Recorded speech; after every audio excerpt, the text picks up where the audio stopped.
Баршаңызға қайырлы күн. Менің каналыма қош келдіңіздер. Бүгін мен сіздермен осындай өте дәмді және де жұмсақ болып шығатын булочкиді рулет тәрізді жасайтын боламыз.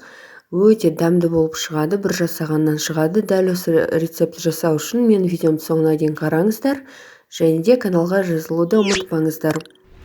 Мұнда маған керек заттардың барлығын мен сіздерге көрсеттім, барлығын описаниеге жазып өтетін боламын. Ең алдымен дрожжды мен осылай кішкене көтерілгенше қойып қойдым.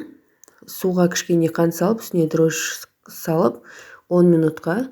Енді ары қарай қантты, бір жұмыртқа, 1,5 қасық қаймақ және де 1 қасық майонез салып, барлығын жақсылап араластырып алдым.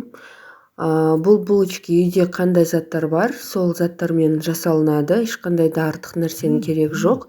Сүт болса, сүт те қосып жіберсеңіздер болады.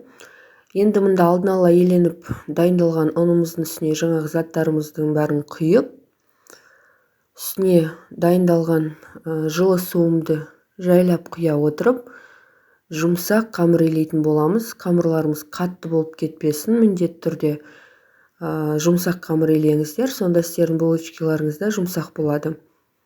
Мұны қамырдың басы біріккеннен кейін үстіне кішкене ғана 1 қасық сұйық май құйып, тағы да жақсылап иін қандырып илеп аламыз.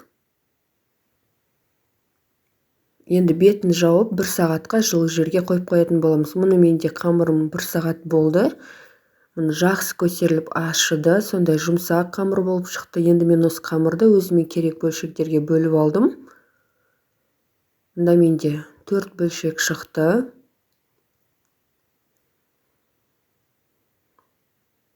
Мұны қамырды көп те тұрғызбаймыз.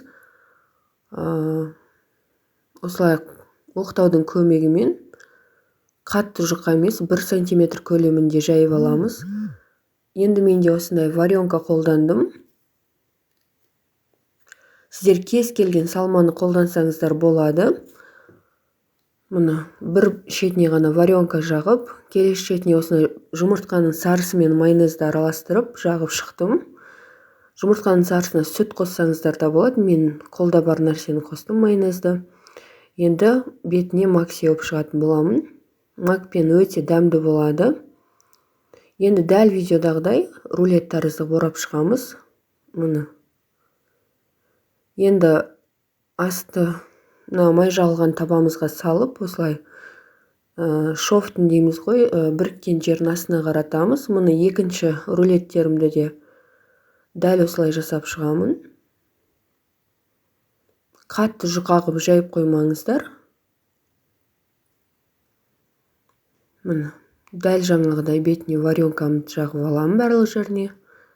Яғни қамырдың жарты бөлігіне. Келесі жаңағы жұмыртқадан жасалған қоспаны жағамын. Ары қарай макты өздеріңіздің керегінше салсаңыздар болады, қанша керек. Мактың көп болғанын қаласаңыздар, көбірек мак салсаңыздар болады. Дәл жаңағыдай видеодағыдай орап аламыз. Енді табамызға орналастырамыз. Мұны мен барлығын осылай рулет тәрізді қылып жасап шықтым. Соңғы қалған қамырымды булочки тәрізді қылып жасап жібердім. Енді осылай бір 20 минутқа бетін жауып қоямыз, кішкене көтерілу керек. Ары қарай бетіне кез келген узор жасасаңыздар болады. Мен осылай пышақтың көмегімен кішкене кесіп шықтым. Енді жаңағы жұмыртқа мен майонезден жасалған қоспаны бетіне жағып шығатын боламын. Және де кішкене ғана мак сеуіп жібердім. Сіздер кунжут сепсеңіздер де болады.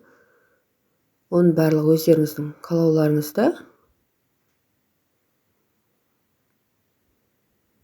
Мұны енді осы булочкиларымызды қызып тұрған 200 градус пеште қызарғанша пісіріп аламыз. Мұны менде осындай жұмсақ және де өте дәмді булочкилар пісіп шықты.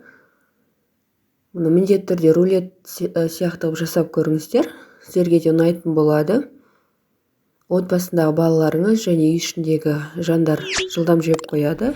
Назарларыңызға рахмет. Каналға жазылуды ұмытпаңыз.